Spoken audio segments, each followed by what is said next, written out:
ഞാനിതിനൊരു explanation പറഞ്ഞതുകൊണ്ട് കാര്യം കഴിഞ്ഞ ദിവസം അതായത് ഇന്നലെ എനിക്ക് സപ്പോർട്ട് തന്നുകൊണ്ട് ഓൺലൈനിലും ന്യൂസ് ചാനൽസിലും എല്ലാം നിങ്ങളെല്ലാവരും സംസാരിക്കുന്നതിനോടൊപ്പം അദ്ദേഹത്തിനെതിരെ ഒരു ഹെയ്റ്റ് ക്യാമ്പയിൻ നടക്കുന്നത് പോലെ ഞാൻ വിറ്റ്നസ് ചെയ്തു. അതിന് ഒരു അവസരം ഉണ്ടാക്കരുത് എന്നുള്ളത് കൊണ്ടാണ് ഞാനിപ്പോൾ ഈ മീഡിയ ടീം ഇന്ററാക്ഷൻ ചെയ്യുന്നത്. ഈ സത്യം പറഞ്ഞാൽ എനിക്ക് ഇതിനകത്തൊരു അഭിപ്രായം പറയണമെന്നോ ഇതിനെപ്പറ്റി കൂടുതൽ സംസാരങ്ങൾ ഉണ്ടാകണമെന്നൊന്നും ആഗ്രഹിച്ചില്ല. പക്ഷെ ഇന്നലെ ഉണ്ടാകുന്ന ഒരു ഹീറ്റ് ക്യാമ്പയിനും അത് കാരണം അദ്ദേഹത്തിന് ഉണ്ടാകാൻ സാധ്യതയുള്ള അല്ലെങ്കിൽ അദ്ദേഹം ഇപ്പോൾ ഫേസ് ചെയ്തുകൊണ്ടിരിക്കുന്ന പ്രശ്നങ്ങൾ ഞാൻ കാണുന്നത് കൊണ്ടാണ് ഞാനിപ്പോൾ ഇന്ന് സംസാരിക്കുന്നത്. അത് ആ മൊമെന്റിൽ അദ്ദേഹത്തിന് തോന്നിയത് ഒന്ന്, അദ്ദേഹത്തിനെ സ്റ്റേജിലേക്ക് വിളിക്കുന്ന സമയത്ത് അദ്ദേഹത്തിന്റെ പേര് തെറ്റി വിളിക്കുകയും അദ്ദേഹത്തിന് വിളിക്കാൻ മറന്നു, വിളിക്കാനായിട്ട് ബാക്ക് സ്റ്റേജിൽ നിന്ന് റിക്വസ്റ്റ് ചെയ്ത സമയത്ത് അദ്ദേഹത്തിന്റെ പേര് മാറ്റി വിളിക്കുന്ന ഒരു അവസരം ഉണ്ടായി. അപ്പൊ എല്ലാ മനുഷ്യരും ഉണ്ടാകുന്ന ഒരു ചെറിയ ടെൻഷൻ അദ്ദേഹത്തിന് ഫീൽ ചെയ്തിട്ടുണ്ടാവാം. ഞാൻ മൊമെന്റ് കൊടുക്കുന്ന സമയത്തും അദ്ദേഹത്തിന് കാലിനൊരു ബുദ്ധിമുട്ടുള്ളത് കൊണ്ട് സ്റ്റേജിലേക്ക് കയറാൻ പറ്റാതിരിക്കുന്നത് ഒരുപാട് പ്രശ്നങ്ങളുടെ ഇടയിലായിരുന്നു അദ്ദേഹം ഉണ്ടായിരുന്നത്. അപ്പൊ ആ ഒരു മൊമെന്റിൽ ചിലപ്പോൾ നമ്മളെല്ലാ മനുഷ്യന്മാരും റിയാക്ട് ചെയ്യുന്നത് പോലെ തന്നെയാണ് അദ്ദേഹം ചെയ്തത്. പക്ഷെ അത് ക്യാമറ ആംഗിളിലൂടെ വരുന്ന സമയത്ത് അത് കുറച്ച് എവിഡന്റായി അത് ഫീൽ ചെയ്തു എന്നാണ് എനിക്ക് തോന്നുന്നത്. എനിക്ക് അതിൻ്റെ അകത്ത് 100% ഒരു രീതിയിലുള്ള വിഷമമോ പരിഭ്രമമോ ഉണ്ടായിട്ടില്ല. തീർച്ചയായിട്ടും ആ അവസരത്തിൽ അദ്ദേഹം അങ്ങനെ ചെയ്തിട്ടുണ്ടെങ്കിൽ അദ്ദേഹം അനുഭവിച്ചുകൊണ്ടിരുന്ന എന്തെങ്കിലും രീതിയിലുള്ള ഒരു പിരിമുറുക്കത്തിലായിരിക്കണം. അതല്ലാതെ എനിക്ക് അതിൻ്റെ ഒരു ബുദ്ധിമുട്ടും ഫീൽ ചെയ്തിട്ടില്ല. എൻ്റെ റിയാക്ഷനിലും നിങ്ങൾക്ക് എല്ലാവർക്കും അറിയാം. ഞാൻ അത് കൊടുത്ത് അദ്ദേഹം ജയരാജ് സാറിനെ വിളിക്കുന്ന സമയത്ത് ഞാൻ അവിടെ നിന്ന് മാറി നിൽക്കുകയും ചെയ്തു. കാര്യം എനിക്ക് അവിടെ ചെയ്യാനുള്ള കാര്യം ഞാൻ ചെയ്ത് കഴിഞ്ഞിരുന്നു. പിന്നെ ഞാൻ അവിടെ നിൽക്കുന്നതിൽ കാര്യമില്ല. അപ്പം ഞാൻ അങ്ങോട്ട് മാറിയിരിക്കുകയും ചെയ്തതാണ്. അത് ഇന്നലെ ഉച്ചയ്ക്കാണ്, എനിക്ക് നല്ല പണിയായിരുന്നു വിളിക്കാന്ന് പറഞ്ഞത്. ഇന്നലെ ഉച്ചയ്ക്കാണ് ഞാനിത് ഓൺലൈനിൽ ശ്രദ്ധിച്ചതും ഇതിനെന്ത് മറുപടി പറയണം എന്നുള്ളത് ഒരു കൺഫ്യൂഷനിലായിരുന്നു ഞാൻ ഉണ്ടായിരുന്നത്. കാരണം ഞാൻ പറയുന്ന ഒരു മറുപടി ഇത് വേറൊരു രീതിയിലേക്കോ അല്ലെങ്കിൽ വേറൊരു തലത്തിലേക്കോ ഒന്നും പോകാൻ പാടില്ല. കാര്യം ഇത് റിലീജിയസ് ആയ രീതിയിൽ വരെ ഇത് ഡിസ്കസ് ചെയ്യപ്പെടുന്ന ഒരു അവസ്ഥയിലേക്ക് എത്തി. അങ്ങനെ ഒന്നുമില്ല. അതൊരു മൊമെന്റിൽ അദ്ദേഹത്തിന് ഉണ്ടായ ഒരു തോന്നൽ അല്ലെങ്കിൽ ഒരു മിസ്അണ്ടർസ്റ്റാൻഡിംഗ് ആണ്. ഞാൻ ഇന്ന് രാവിലെയാണ് അദ്ദേഹവുമായിട്ട് ഫോണിൽ സംസാരിച്ചത്. അദ്ദേഹം സംസാരിക്കുമ്പോൾ ശബ്ദം ഇടറുന്നുണ്ടായിരുന്നു. അതെനിക്ക് ഒരുപാട് വിഷമം ഉണ്ടായി. എന്നോട് ഒരിക്കലും അദ്ദേഹത്തിൻ്റെ ഒരു പ്രായം വെച്ചോ സീനിയോറിറ്റി വെച്ചോ അദ്ദേഹം എന്നോട് മാപ്പ് പറയുന്ന ഒരു അവസ്ഥ വരെ എത്തിച്ചു വന്നത്. അദ്ദേഹം എന്നോട് അങ്ങനെയാണ് സംസാരിച്ചത്. അപ്പം അതിലൊക്കെ എനിക്ക് ഒരുപാട് വിഷമമുള്ളൂ.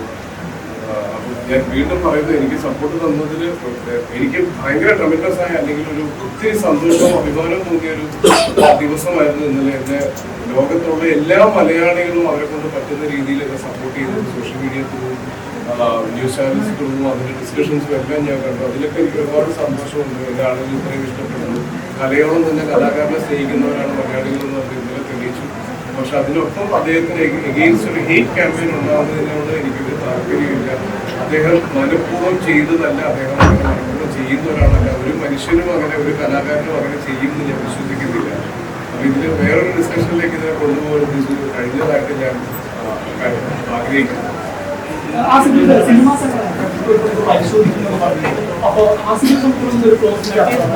തീർച്ചയായിട്ടും ഞാനിതിൽ എൻ്റെ ഒരു ഓപ്പൺ ചാപ്റ്റർ പോലും അല്ലേ. ഞാനത് അന്ന് ആ ജയരാജ് സാറ് വന്ന് അദ്ദേഹത്തിന് മൊബൈലിൽ കൊടുക്കുന്ന സമയത്ത് തന്നെ എൻ്റെ റോൾ അവിടെ കഴിഞ്ഞതാണ്.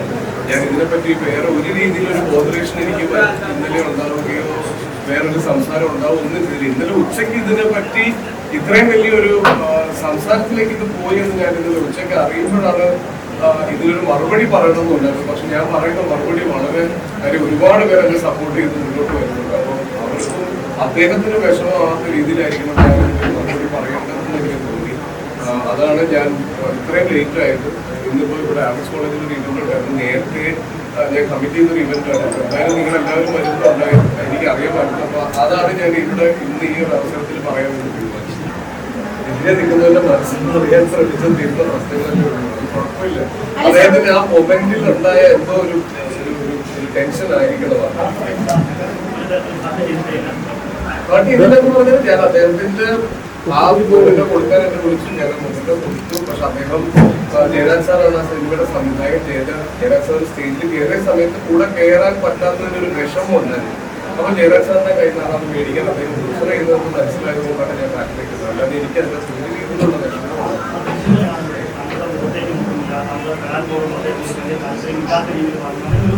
എന്തുകൊണ്ട് താല്പര്യമില്ല ബോഡി ലാംഗ്വേജ് വളരെ ക്ലിയർ ആയിരുന്നു. സ്വാഭാവികമായും പറയാനുമാണ് നിങ്ങൾ അങ്ങനെ ഒരിക്കലില്ല. ഞാൻ ഒന്ന് അത് അറിയാം. എം സാറിന്റെ പിറന്നാൾ ആഘോഷം ഞങ്ങളുടെ എം സാറിന്റെ സിനിമയുടെ ലോഞ്ചും എല്ലാം വരുന്നത്. അപ്പൊ അത്രയും വലിയൊരു സദസ്സിൽ അത്രയും വലിയ ആളുകളുടെ ഇടയിൽ ഇരിക്കുന്നതിന്റെ എല്ലാ ത്രില്ലുമാണ് ഞാൻ ഉണ്ടായിരുന്നത്. അപ്പം അദ്ദേഹത്തിനോട് എനിക്ക് അങ്ങനെ ഇതിനു മുന്നേ ഒരു രീതിയിലുള്ള പ്രശ്നമുണ്ട്. ഞങ്ങൾക്കൊരു ക്ലോസ് ഇന്ററാക്ഷൻ വരെ ഇതിനു മുന്നേ ഉണ്ടായിട്ടില്ല.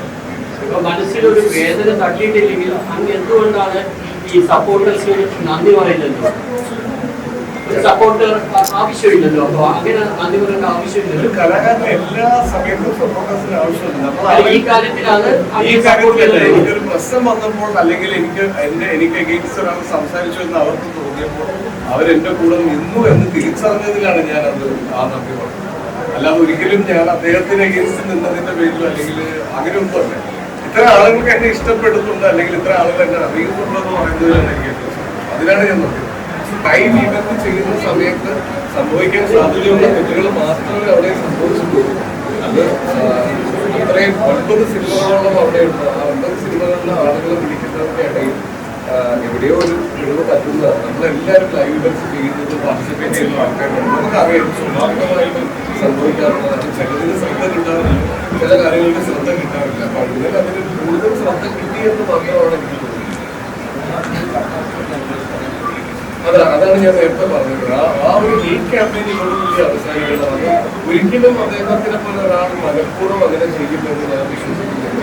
സത്യമായിട്ടും എനിക്ക് അങ്ങനെ ഒരു പ്രവർത്തനം എനിക്ക് ഒരു പ്രവൃത്തി അങ്ങനെ ഫീൽ ചെയ്യുകയോ അതിൽ നിന്നൊരു വിഷമം ഉണ്ടാവുകയോ ചെയ്തിട്ടുണ്ട്.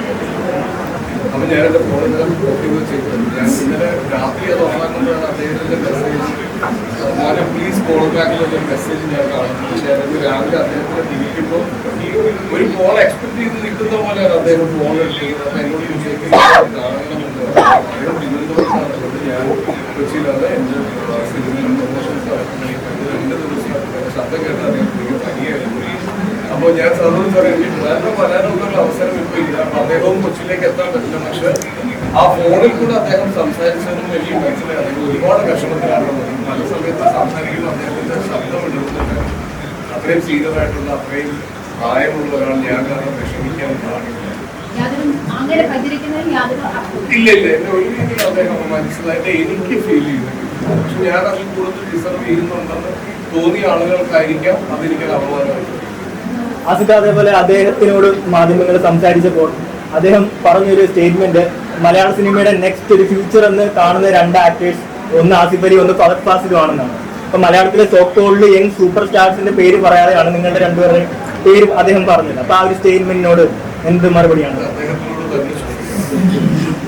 Thank you. അപ്പൊ എനിക്കിത് പറയണമെന്നുണ്ടായിരുന്നു. ഞാൻ വീണ്ടും ആവർത്തിക്കുന്നു, അദ്ദേഹത്തിനെതിരെ ഒരു ഹേറ്റ് ക്യാമ്പയിൻ നടത്തുന്നുണ്ടെങ്കിൽ അത് ഇതോടെ അവസാനിക്കണം. കാര്യം ഓൺലൈൻ അല്ലെങ്കിൽ മീഡിയ അല്ലെങ്കിൽ നമ്മൾ ഒരു അറ്റാക്ക് ചെയ്യപ്പെടുന്ന ഒരു അവസ്ഥ വരുമ്പോൾ എന്താണ് മനസ്സിലുണ്ടാകുന്ന വിഷമം